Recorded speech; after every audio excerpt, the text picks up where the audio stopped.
What we're going to do today is hear from 3 different regions that are looking for ways to partner across the region and to provide resources that can be offered at a regional level in a way that provides some efficiencies and reduce costs. So what I'm going to do is just briefly talk about how we got here and then turn it over for our speakers. So in May of last year, the PUC recognized local governments' increased call for increased autonomy and ability to innovate, and some of this coming out of the opportunities they had through ERA funds and block grants to try to pilot some new programs that were fairly successful. So the regional energy networks, there was an opportunity to submit proposals directly to the CPUC, and 2 of those proposals, the Bay Area REN and the Southern California REN, were accepted. So talk a little bit about that. So here's what they were asking for in terms of what the regional energy networks would look like. They were asking for leveraging additional state resources, state and federal resources, so that programs could be offered at a reduced cost to ratepayers. Addressing the water energy nexus, we've talked quite a bit about that today. Developing and deploying new and existing technologies. Addressing workforce training issues and addressing those hard to reach customers such as low and moderate residential households and small to medium sized businesses. Some of the additional considerations they asked the pilots to consider: broad geographical area, encompassing a variety of demographic characteristics, and then really looking at those programs with a depth and breadth of coverage. And then also, again, this emphasis on achieving deep energy efficiency savings. So here's how the PUC ended up defining the RENs. REN program design is selected by the Commission. So though subject to requirements for cooperation and coordination with the IOUs, they would not be selected by the IOUs. RENs are regional, which in the context of defining a REN means that they represent several local government entities and not just 1 or 2. So the San Diego Regional Energy Partnership was originally submitted with SDG&E as a REN, but through this definition did not apply. But clearly there's a lot of benefit in the San Diego Regional Partnership, being able to offer programs that are unique to the region that don't necessarily need to be done and fill key gaps of programs that aren't happening at the city or county or individual partnership level, but they're able to provide some programs that provide benefits across the whole region. So we're really excited to hear from both of the regional energy networks and then also the regional energy partnership. So first, I'm going to introduce Jerry Lahr, who's an energy programs manager at the Association of Bay Area Governments. Mr. Lahr has over 20 years of experience in the energy industry. He joined the Association of Bay Area Governments in 2000 and currently manages the ABAG Power Energy Aggregation Program, the Bay Area Regional Energy Network, and other energy-related initiatives. This is our BayREN. I've used this REN picture, I guess, now for a little while.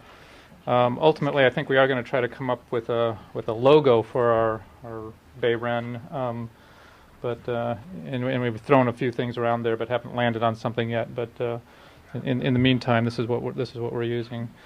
So yes, I'm Jerry Lahr, with Energy Programs Manager with the Association of Bay Area Governments. I was told not to spend too long on background information, but sort of an obligatory slide here. Again, the Association of Bay Area Government, using the same graphic, ABAG does lots of different things. ABAG is the Council of Governments for the San Francisco Bay Area, the 9 counties, 101 cities within those counties, and we do lots of different things that can be jointly done by local governments, hopefully more efficiently than they could do by themselves. A variety of things. Land use planning is the primary thing for ABAG. Sustainable community strategy, as the previous speaker was talking about.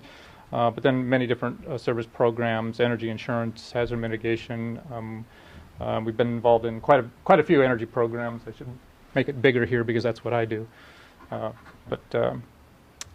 it's no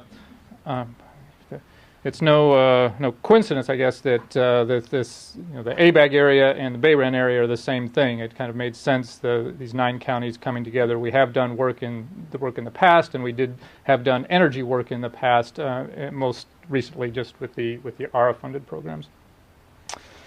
So that's just a statement. What is BayREN, composed of agencies representing again all 9 counties within the region, drawing on expertise and the proven track record of Bay Area local governments.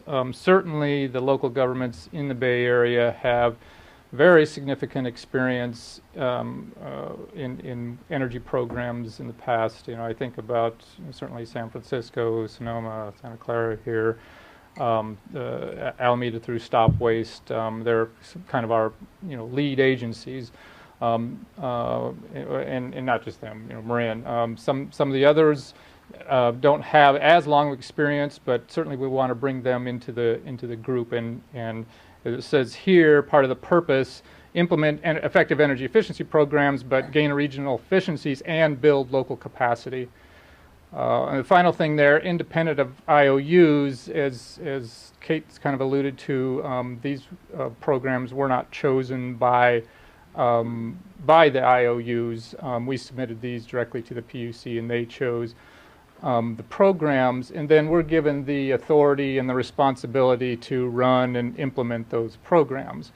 Now, by independent of IOUs, I don't mean that we don't talk to them or anything like that. We obviously need to be talking with them. We're not operating in a silo.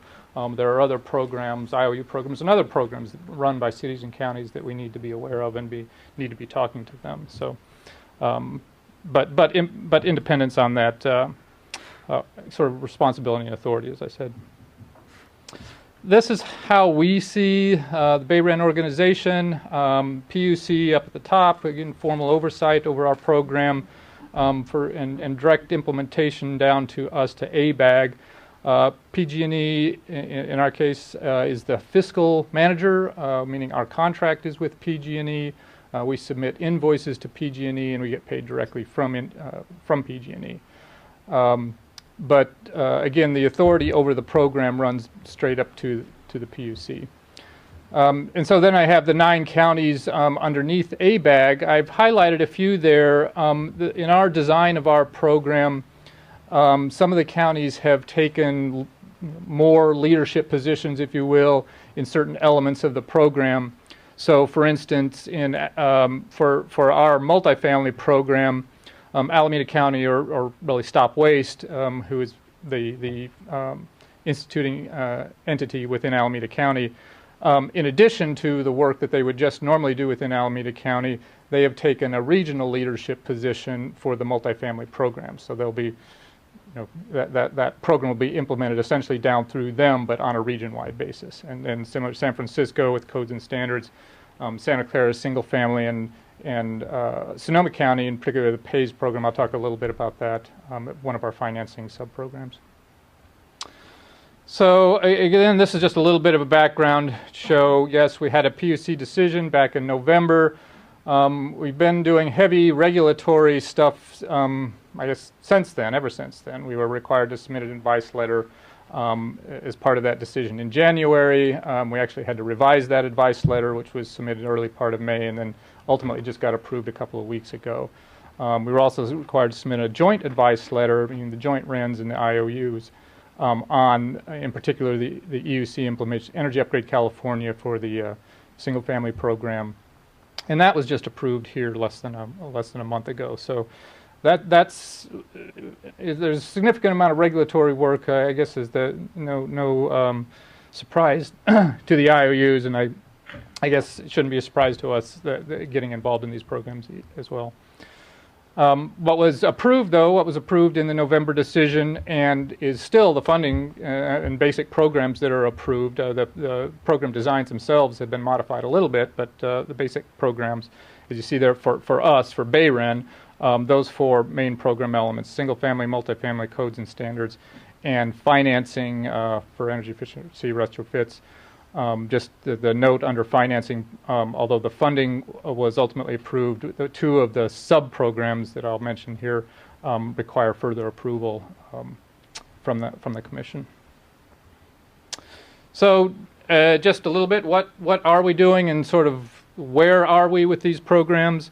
Single family program, we are implementing a revised version, what was the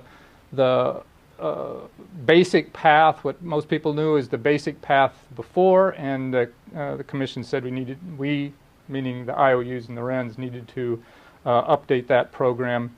And so we revised that program, and our program is based on a program that was actually initiated down in LA County under the ARA funding. And we actually are currently operating pilot programs in Sonoma and Alameda County, or have been through the ARA funding.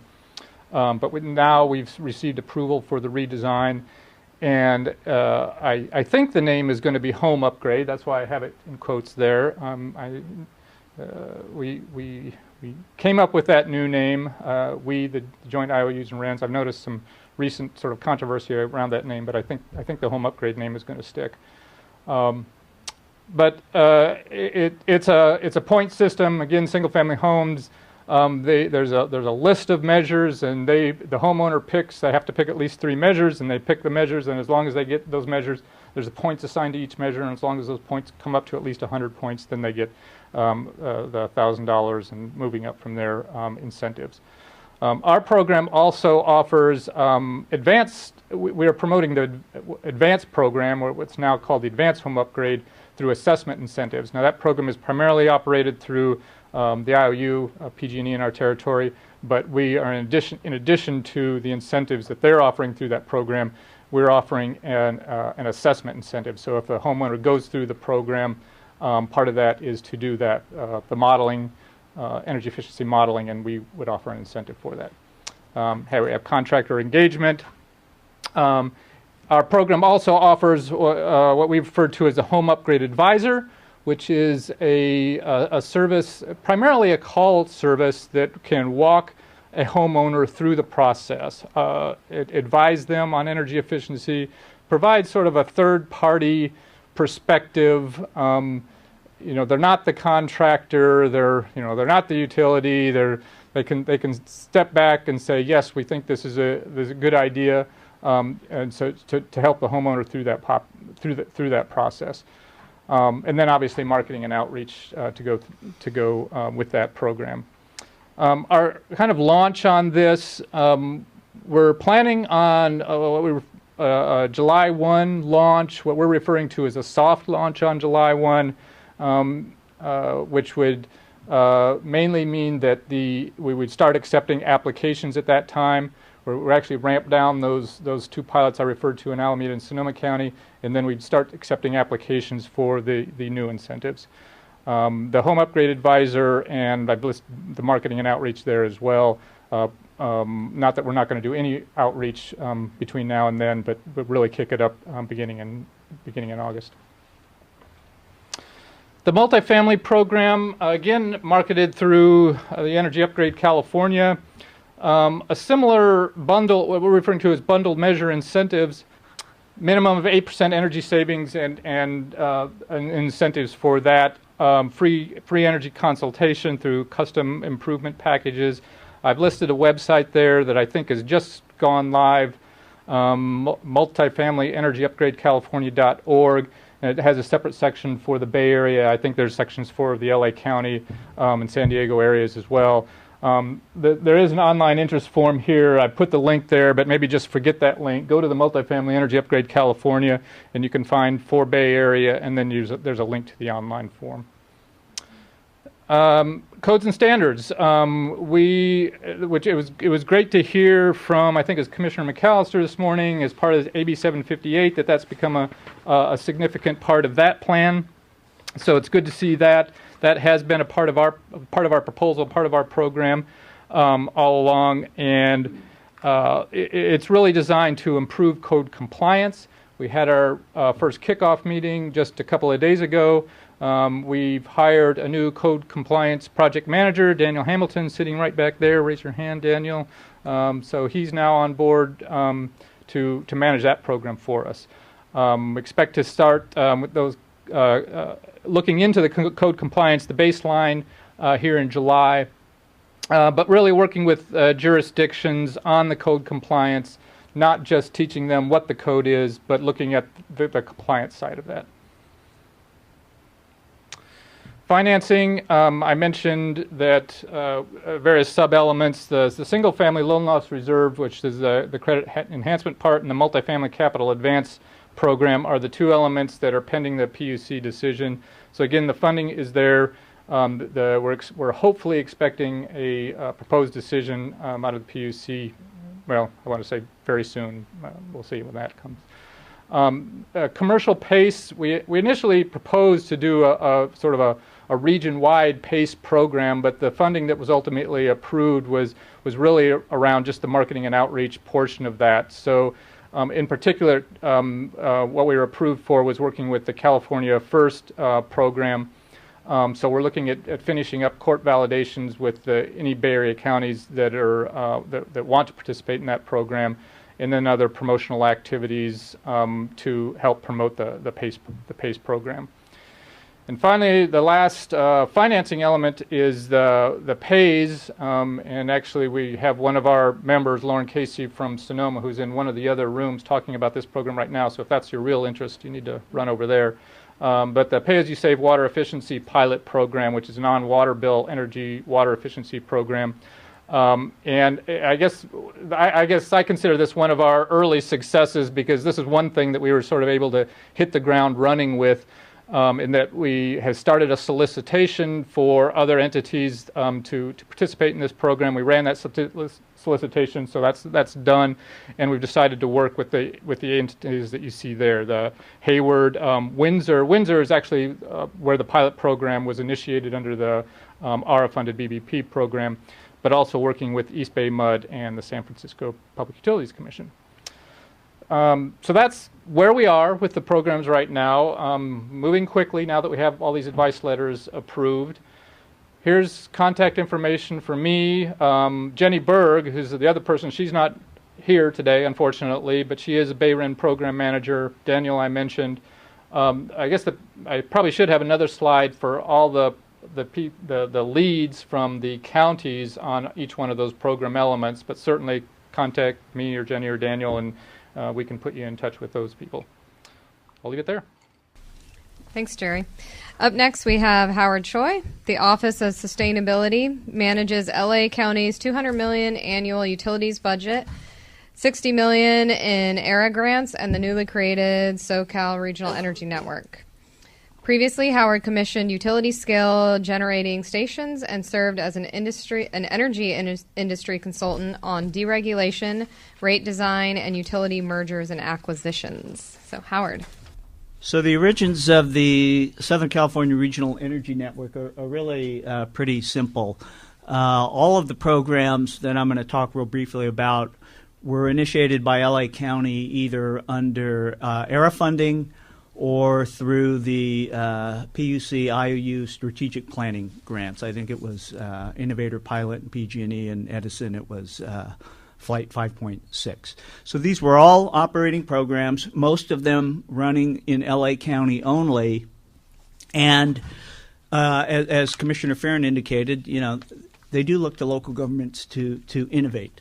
And I think we had some innovative things, and what we proposed under the Regional Energy Network opportunity was to continue them, and if they were successful, why not continue them in a larger regional scale? So every program, just about every program you're going to see is now available in the entire joint Edison Gas Company service territory. And I do want to say I recognize that there was and continues to be a lot of innovation in local governments in the entire Southern California area, and some of those innovative programs we've adopted, and certainly during this cycle we want to flesh out more of those and make this a really proactive thing. But really the genesis for this was existing programs. So here's sort of our commercial, and here's more non-engineer language about why this is important.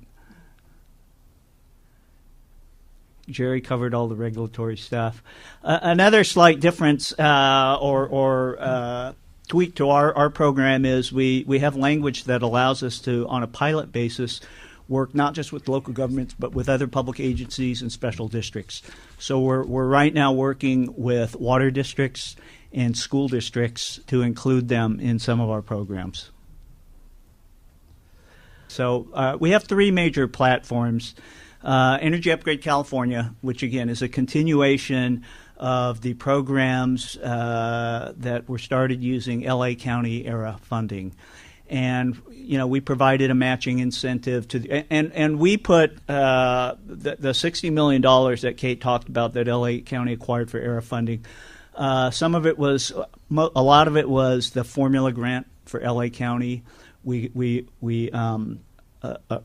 acquired competitive grants, and then we acquired competitive grants where we worked with the entire state and implemented programs that support Energy Upgrade California in Sacramento, ABAG region, in San Diego, and LA County. So there was early on with local government era money a very serious commitment to Energy Upgrade California, which at the time was the state's objective for existing buildings, especially in the residential sector. And I think we did a lot of good things. To get the program going, we provided a matching incentive. We put a lot of money into marketing and outreach. We did a lot with contractor training and contractor support. We did things like come up with incentives for third parties if they could show that they caused an energy upgrade project to happen. We provided coupons and vouchers to subsidize the assessments of the homes. We worked with Claremont, the CHIRP program that Ken Alex mentioned, that really flies under the radar, that they got 1% of their residential building stock to participate in some type of an upgrade. So we're going to work with them to expand that program throughout the region as well.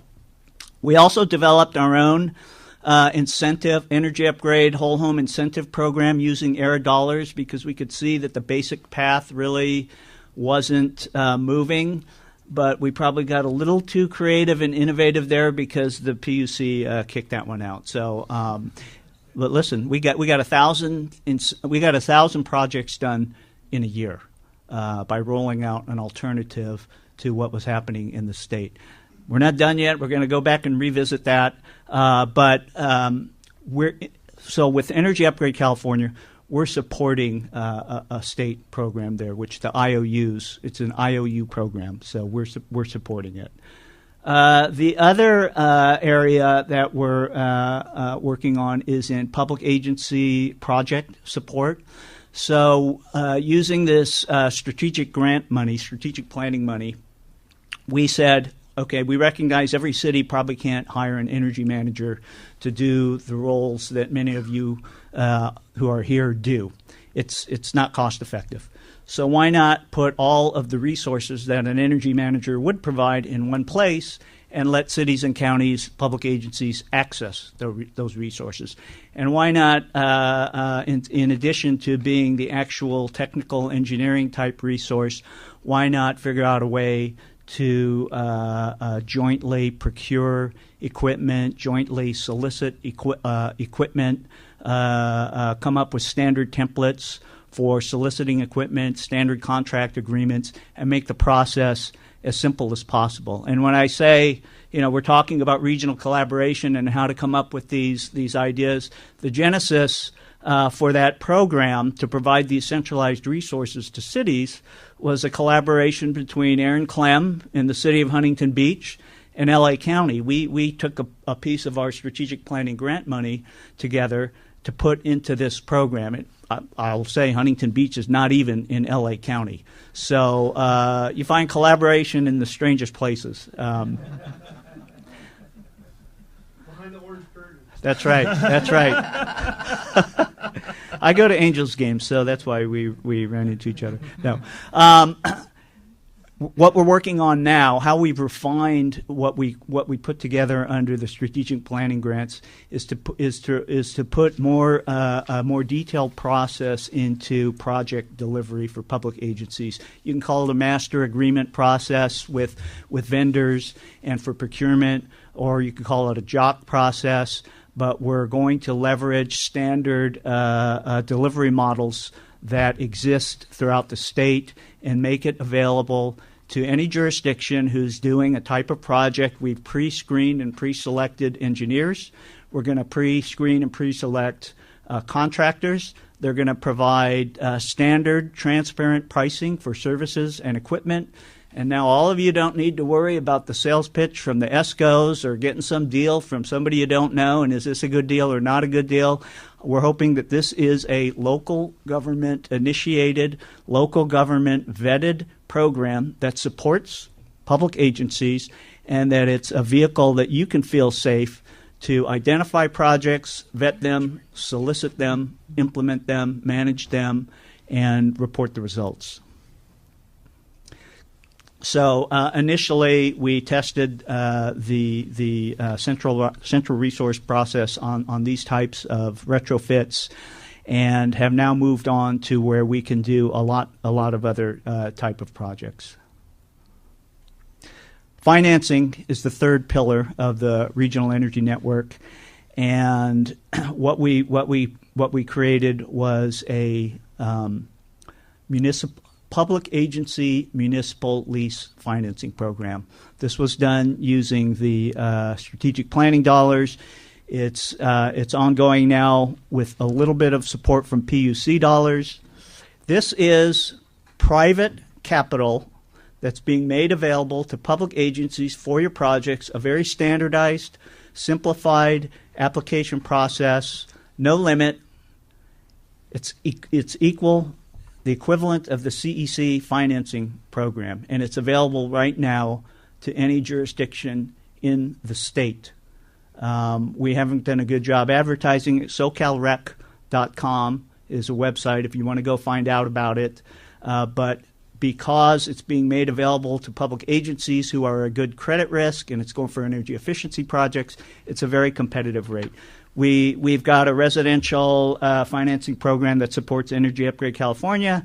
We just need to find projects that people are doing that we can use for residential financing. That's our other goal. We've got public agency revolving loan fund models that we're trying to get out. We have PACE funding for PACE support to other jurisdictions. We're not going to expand LA County's PACE program everywhere. We're going to help other jurisdictions do the legal work, the judicial validation to be able to take on a PACE program on their own if they want. We've got online-based energy management tools that we share with other cities and counties now. And we're governed by a group of mostly local government partners who consist of the advisory committee. And looking ahead, Andrew mentioned the AB 758 draft implementation plan. You need to go look at it and see how much emphasis is placed on local governments, regional networks, individual local governments who have done innovative things.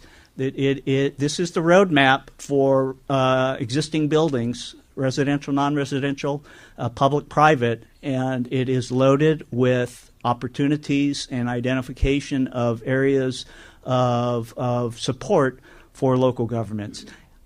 I've got some other things in here that talk about if we aggregate on energy efficiency things, why can't we aggregate on purchasing renewables equipment, aggregate on purchasing natural gas, aggregate on purchasing fuels for a fleet or other IT tools? If we can find funding from other sources now other than the PUC, the whole spectrum of what we can work together on really opens up. So these are things we're working on. Thanks a lot.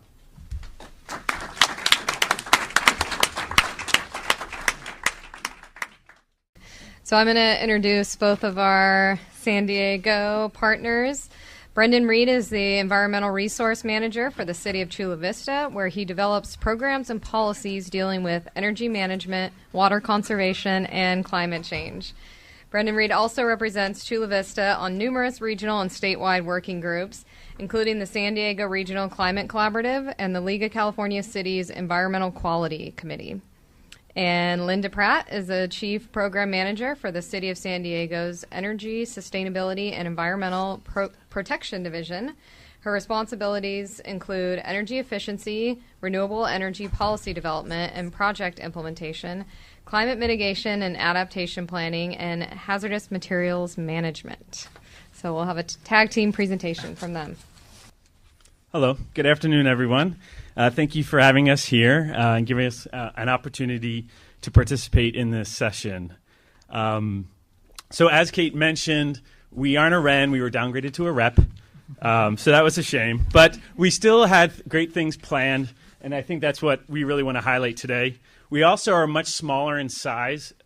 It's about $2 million budget, so just to put it in comparison. And because in the San Diego region, collaboration just comes so naturally, we had to collaborate on this PowerPoint. And the conversation was something like, well, Linda, you're the queen of energy efficiency. You should really give it. And she said something, Brennan, Chula Vista is doing all these great programs. So it was a kumbaya moment. And a lot of our partners are here that we'll highlight. So our rep actually is part of a broader collaborative known as the San Diego Regional Climate Collaborative. And it was a very natural creation of this. We found that we were going to the same meetings all the time and said, wait, we should probably do something that's more formal together. So we created this as a forum for public agencies to share expertise and leverage resources and to really facilitate climate action planning. So we have 5 public agencies and a nonprofit partner, academic, and IOU. Oh, and one thing to mention, this is all at the staff level. So this is really directed to practitioners. So we have 4 sort of buckets on the collaborative. We have energy, water, mobility, and adaptation, but we couldn't fit it on the screen. So we wanted it to look good. That was more priority. So the way our rep fits in is that it's actually under our energy focus area. And the 3 main components are regional climate action planning support, regional EUC market development, and municipal retrofit facilitation. So that's what Linda's going to talk about. Yes, we do collaborate. That's what we do. It's who we are here in San Diego, the San Diego region. So our regional CAP support is very important. What we look at is our San Diego Regional Climate Collaborative Coordination and website, and I think that all of you should check out San Diego Climate Collaborative as soon as you get to a place with the internets and figure out what it looks like. It's great. We have a number of, as Brendan mentioned earlier, we have a number of municipalities as well as a university, SANDAG, so a COG, and the San Diego Foundation. And I wanted to highlight that our climate collaborative is actually chaired by a representative from the Port of San Diego, and we appreciate her efforts. Our green business expansion, we have all had individual green business programs, and so as we come together now as the San Diego Regional Energy Partnership, we are trying to develop a much more cohesive green business program. We're still kind of working out exactly what that'll look like. The Port of San Diego and the City of Chula Vista have had tremendous success with their green building programs, and we're going to try to expand that success throughout the region. And then, of course, our Zero Net Energy Roadmap, which I'm sure many folks are working on, is something that we're looking at very closely. I wanted to highlight our implementation partners. The San Diego Foundation is a key partner with our San Diego Regional Climate Collaborative, and Clean Tech San Diego is going to be a key partner with our green business expansion. And it kind of, the messenger makes a big difference, and I think having Clean Tech San Diego speak to the business community will probably be a wonderful way to get additional folks encouraged to sign up. So just as an overview, our Energy Upgrade California Market Development, our EUC Market Development, the implementation partner is the California Center for Sustainable Energy, and we are so grateful that they are in our region. We have used them for a number of great work that through our ARA programs, we have all used them, as well as some of our other programs that we've had ongoing through other various grants, et cetera. But I just wanted to give you sort of the breadth of what is covered in our EUC market development. We have, and we'll go into more detail on a couple of these. We have a Retrofit Advisory Council. We'll talk more about that. A green real estate. I heard at the table earlier today that, if only we could get those real estate people interested. Well, we actually do that through the California Center for, can I just say CCSE? Well, you know what I mean? Because it's too much to say. Regional Energy Mapping Project. This is something we've worked on for a couple of years. It is fabulous. It is a really innovative way to look at not just the locations of a number of residential areas and their energy use in sort of the big block format, not individual energy consumption, but also, how much they've participated in other SDG&E programs, incentive programs, how much we even can look at loan to value ratios for those particular areas to see, how likely they might be to take advantage of some of these things. So it's very cool, very high tech, and again, CCSE has a lot to do with that. Although we're very good as advisors. We're excellent advisors. I just want to say that. EUC permit streamlining, again, working together collaboratively. HERS pilots, we'll talk about that. Workforce development, big deal. With us, and then we'll talk a little bit more about our demonstration homes and then financing development. So let's talk a little bit more detail about Retrofit Advisory Council, our HERS rebate pilots, events and demo homes, and our permit streamlining. So our RAC, the Retrofit Advisory Council, is comprised of contractors, financiers, implementers, local government, NGOs, whoa, there's a microphone right there, real estate, community, utilities, workforce development folks, and, other interested members of the community. So we have this very vibrant, very multidisciplined group that comes together quarterly. And, we're very, very impressed with the turnout there. Of course, lunch is served, so that helps. Our home energy rating pilots, we have 26 projects submitted, and this program just launched in April. So already we have 26 projects submitted by 5 different raters and contractors. We have a lot of activity, a lot of interest around that program, so we're very, very excited about the home energy rating pilots. Events and demo, I actually went to one of these, and I think I have convinced my husband that we need to put out the big bucks and retrofit our home. But we had 18 home tours conducted so far this year at 8 different homes. And these statistics, I think, are really important because people get to look and feel and touch and talk to people about how much it costs, what the benefits are, what it looks like, how long it was to get these retrofits actually completed. With these 18 home tours at 8 different homes, we had 427 attendees, 140 referrals, 30 assessments, meaning they went from the referral point to getting somebody to come to their house.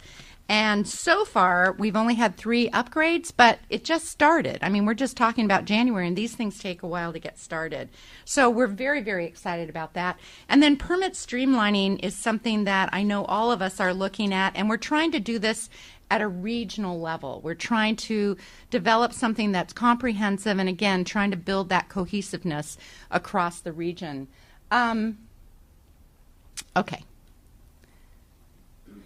So now this part also, the municipal retrofit facilitation, for the last 4 years, we have had, it used to be called the Streetlight Working Group, but then we went beyond streetlights, so we had to call it something else. So now it's called the Joint Procurement Working Group. We started with streetlights. We looked, and this is Clean Tech San Diego is a great partner in this. Marty Turlock in particular, and I'm just giving a shout out. He's not here, but he's amazing. He had helped orchestrate this group of folks from all across San Diego County and included folks from CEC and other places to look at what all of our options were for streetlights. And through this wonderful collaboration, we have gotten we developed, I should say, a wonderful template so that people didn't have to redo the RFP over and over again. City of San Diego actually opted to do induction lighting for 37,000 streetlights, which I think we've finished up now. City of Chula Vista decided to do LEDs for 9,000 streetlights, and then there were other streetlight retrofits across the region. But we worked together. We talked about pros and cons. We got some other groups involved to do technical studies on what works. We got the community involved. We did like nighttime walks on 6th Avenue, which is funny to tell your family that you're going to go walk on 6th Avenue at night, which a lot of people don't do. But anyway, we did that. It was fabulous. Now we're working on adaptive controls, which is a really great project as well. You know, how you can dim your lights, make it much more efficient, and save lots of money. And the other big thing, and Marty is so excited about this, is pool pumps. Pool pumps apparently are the way to save the world, I guess.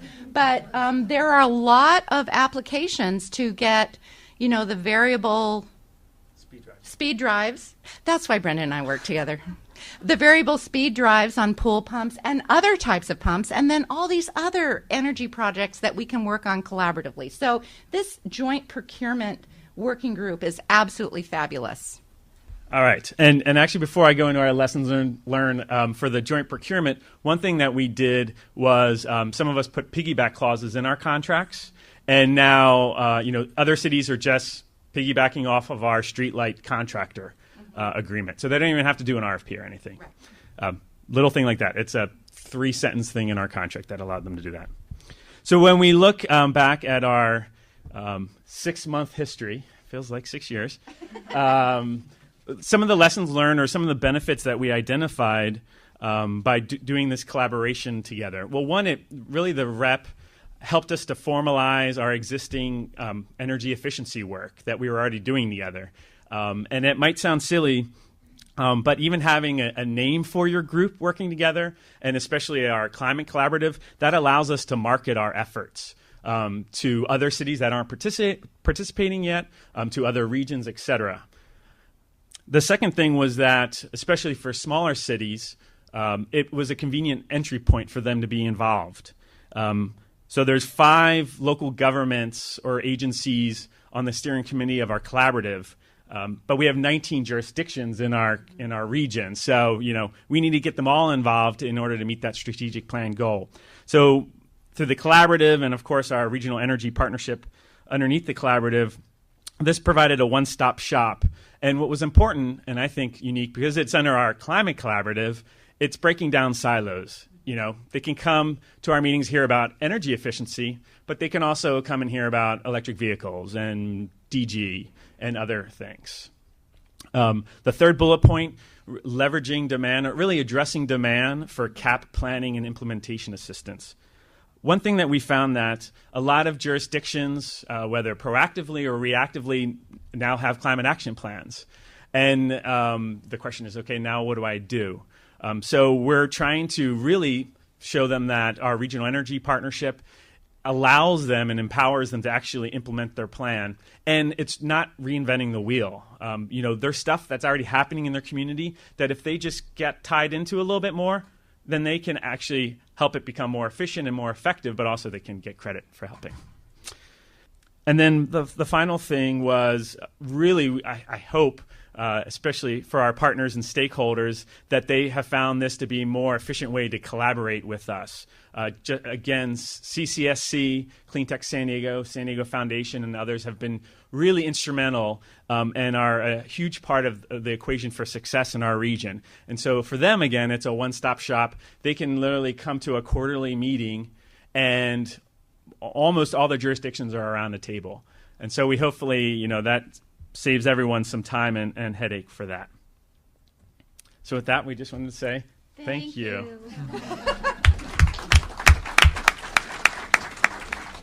Great. So I want to open it up for questions, but before I do, I want to ask a couple of the utility partners to come up. Maybe you guys can just pull your chairs up here and join the panel for Q&A.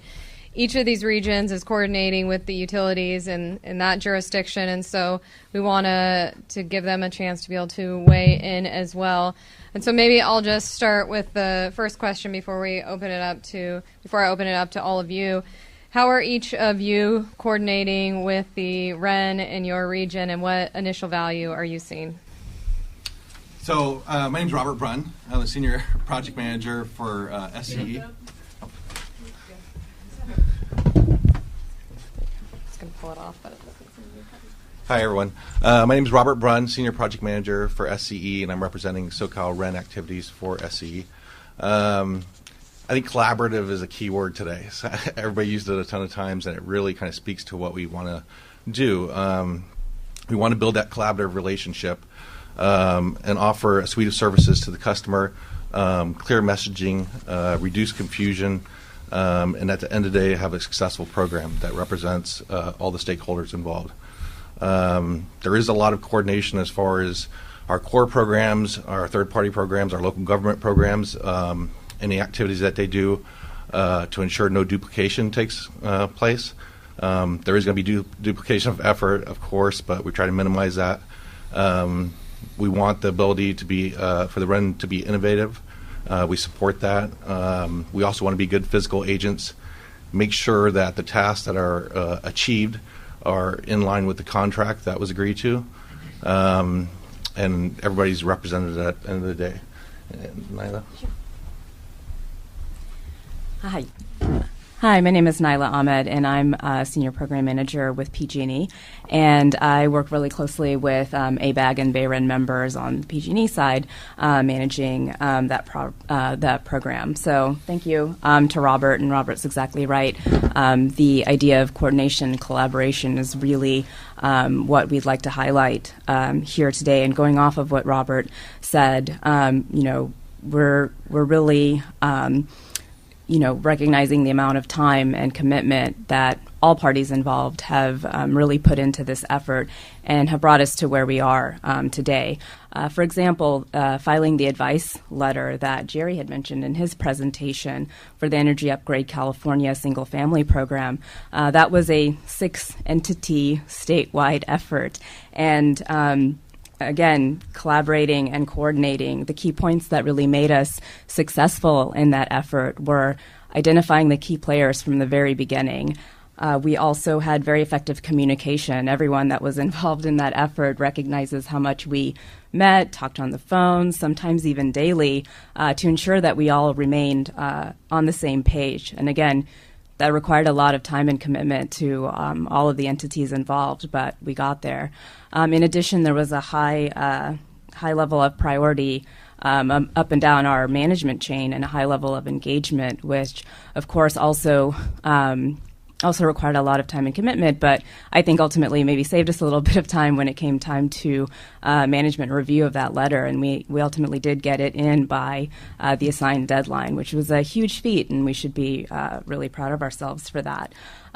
But in tying this back to coordination and collaboration, we gave a very specific example to RENs here, but just recognizing that that's something that we champion among all of our local government partnerships. And to echo some of the points that were made earlier this morning that really kicked off today's events, we can really accomplish more together than we can apart, and we share common goals to save energy, improve and protect our environment, and ultimately save our customers money. So thank you.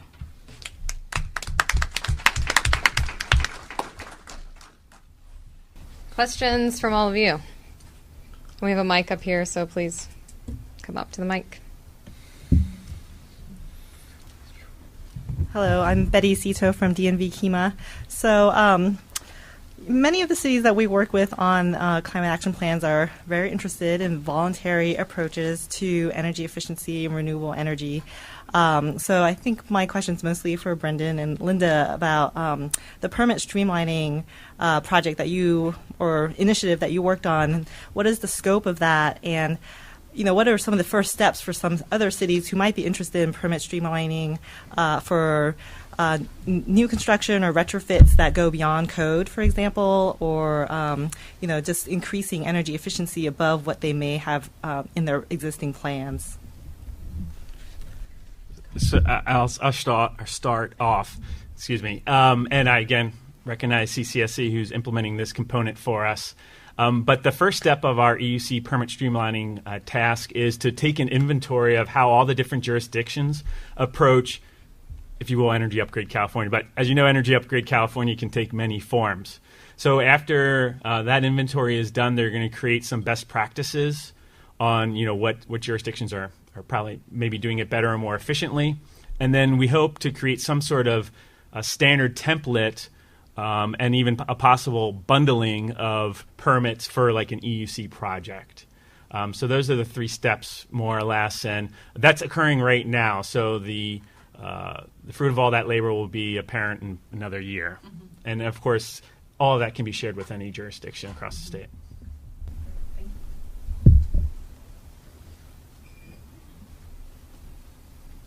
Hi, I'm Jen Rosser with Sierra Business Council. I have a question for Jerry and Howard. And the first question is, did the funding for the REN activities come from the public goods charge?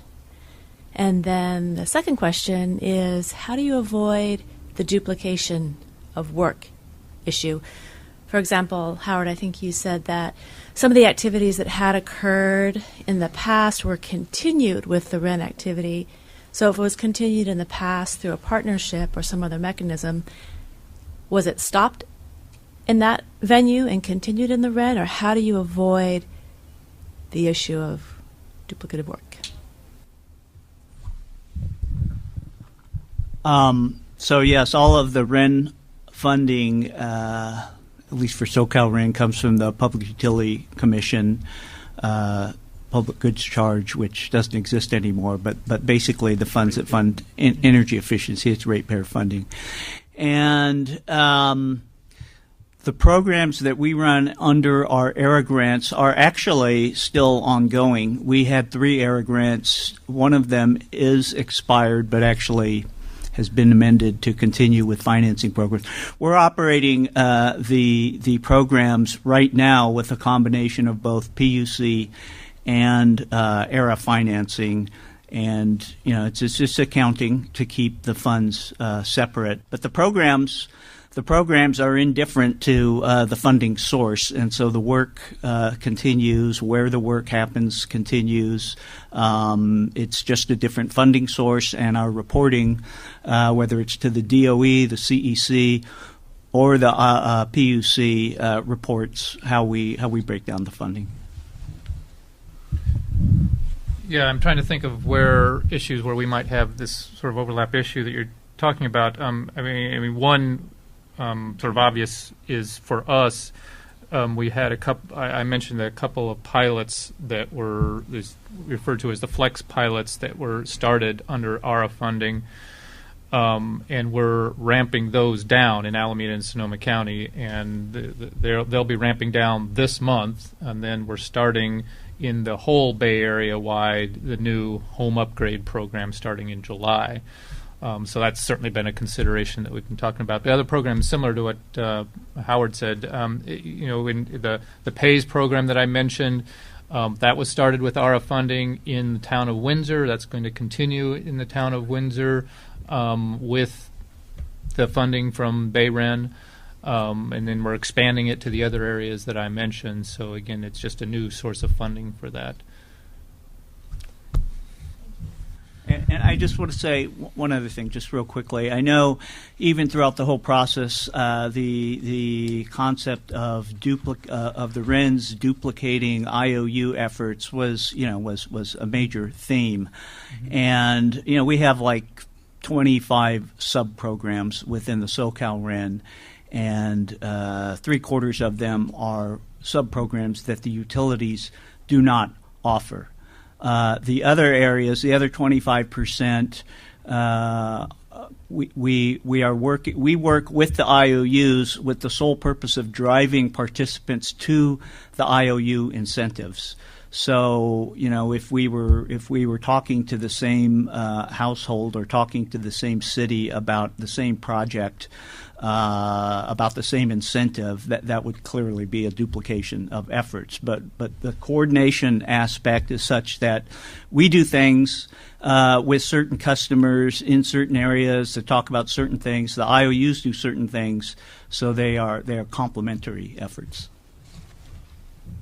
Yeah, I continue on. I guess I mean, each one in our program implementation plan and in our advice letter filings, I mean, we had to talk about the coordination with, in our case, PG&E and all these programs, our codes and standards programs, our multifamily program, and the EUC program. And now we have a geographic distinction in particular under the home upgrade, in that particular program will be offered, I mean, it'll be offered in all of PG&E territory, but PG&E will offer it, we will offer it in the 9-county ABAG territory, and PG&E will offer it in the other geographic territory. At the end of this cycle, the end of 2014, what does success look like to you? Starting with Linda.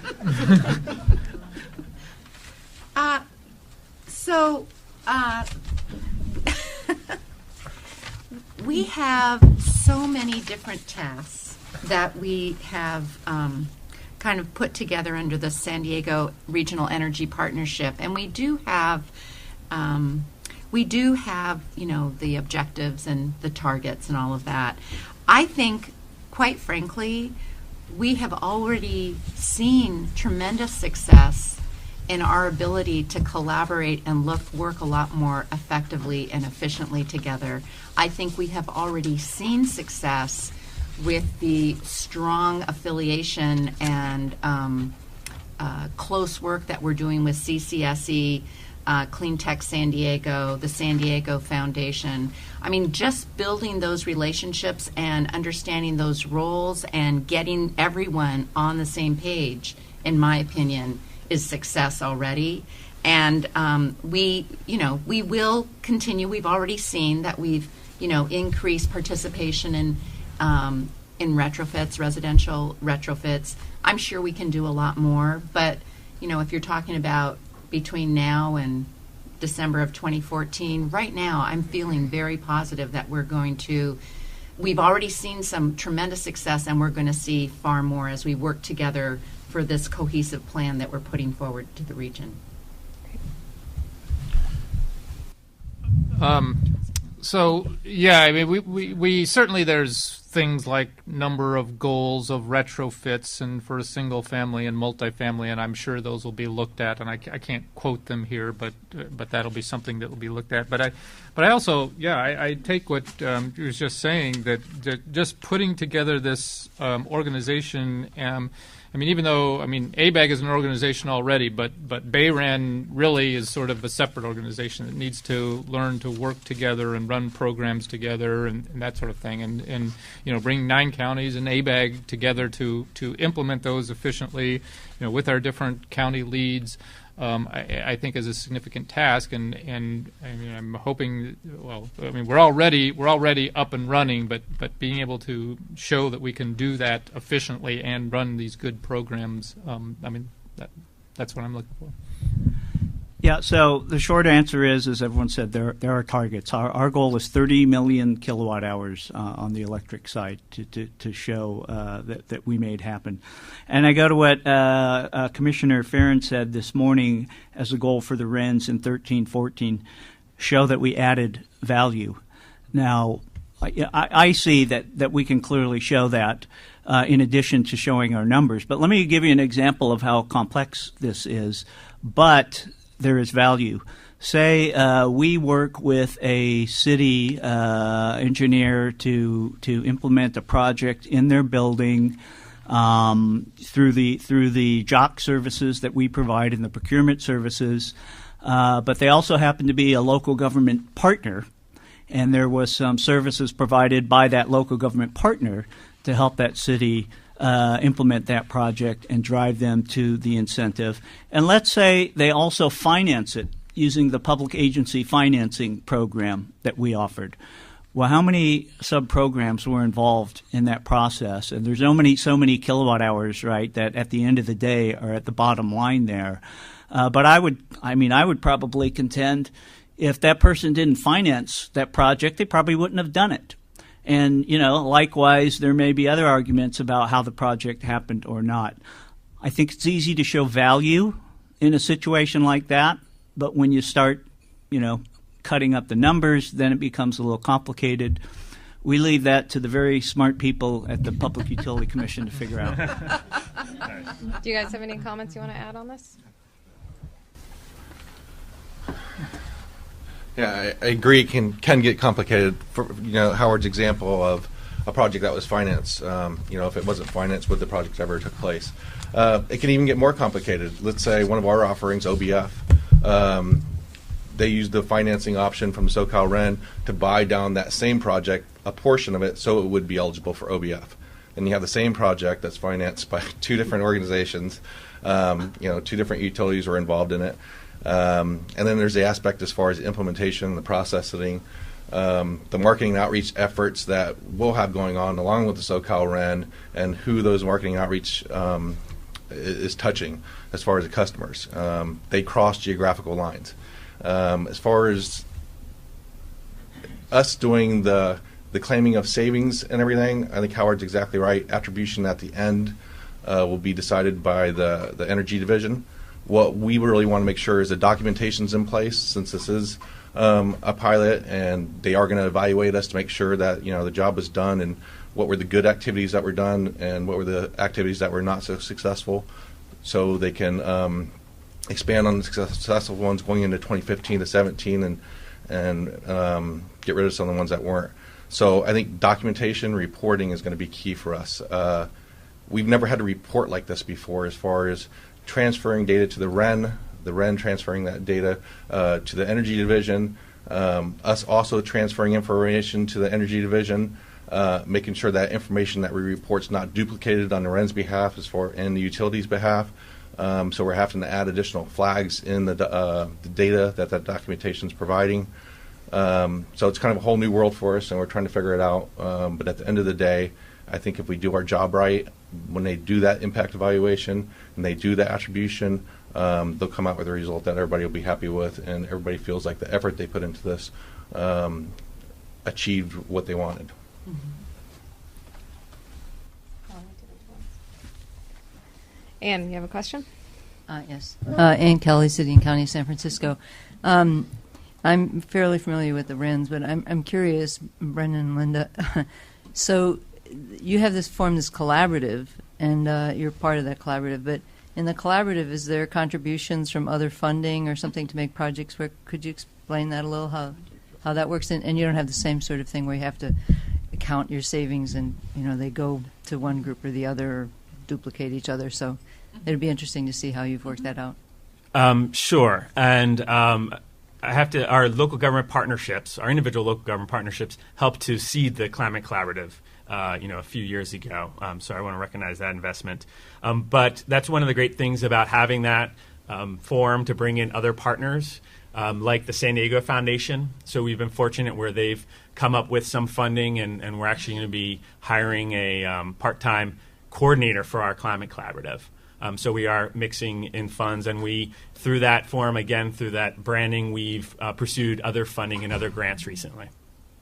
And just to make it really clear, how we pooled our money was that in all of our scope of works, in all of our scopes, SOWs, we identified funding that we thought would be put toward. We identified the projects, and then we identified what we thought we would need for each of those projects. So the money actually comes from our local government partnership that we've agreed to put toward this collaborative project. Does that make sense? Yes, thank you. Mm-hmm. But say you wanted to do a renewable project because the foundation would like to do that, would you be tracking that stuff too? Like a project got done, it was partially renewable, partially efficiency, and multiple channels were, because I'm looking to try to help all of us understand this and track it properly going forward, in the Energy Division to come up with a model.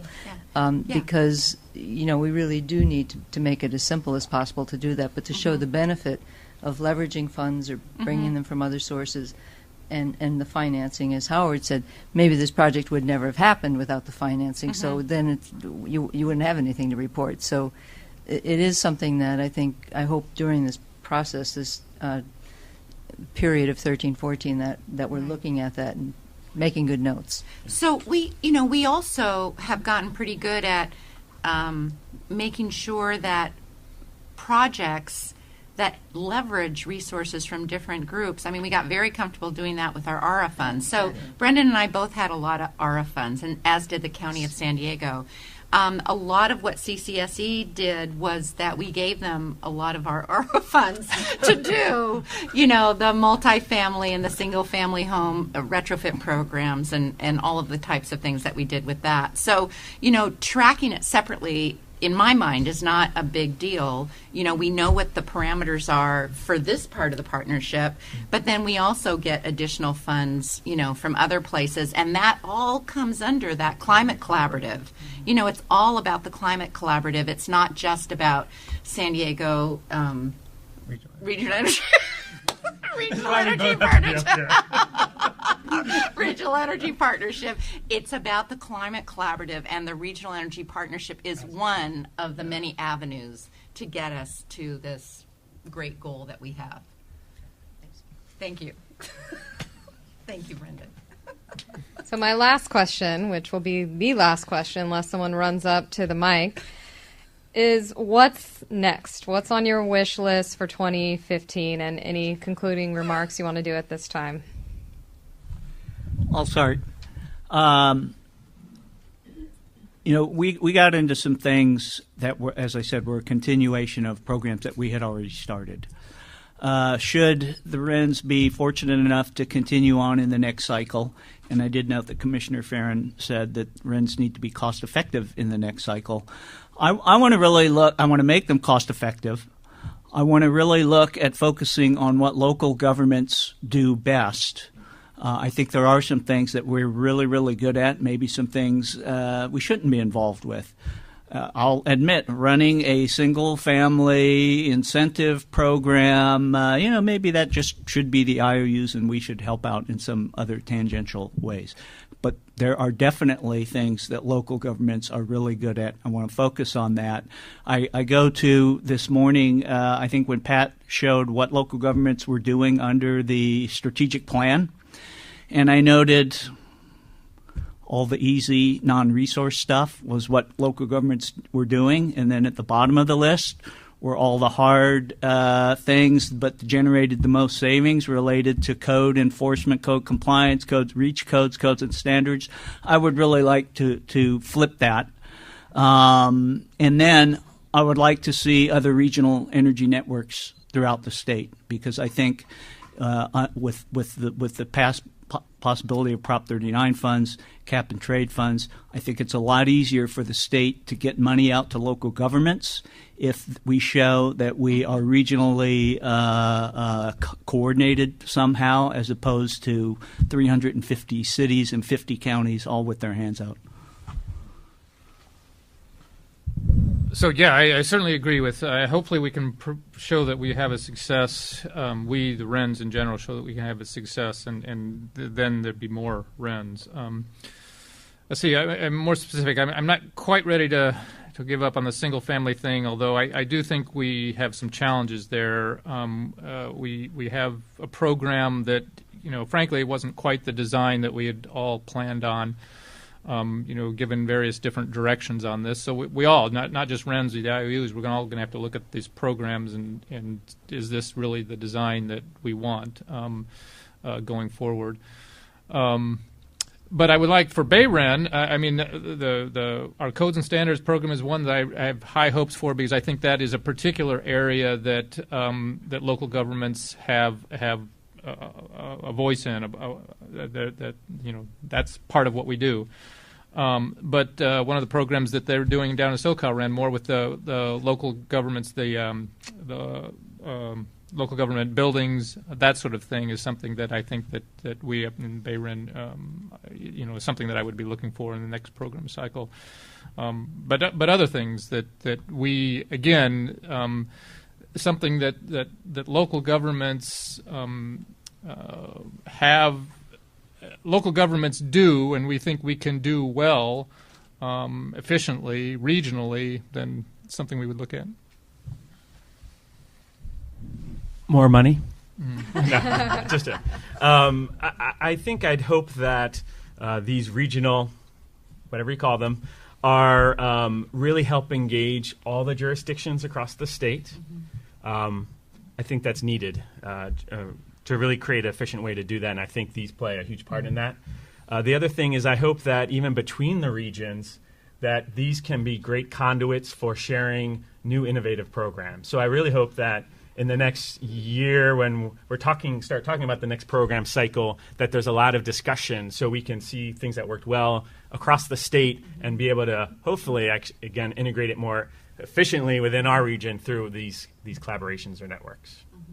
Local governments, we've worked with local governments in the past. They are a great resource. They really know their constituents, their geographical areas, their the boundaries that have to be overcome for them to be able to do projects. And I think every city, every county has its own unique challenges.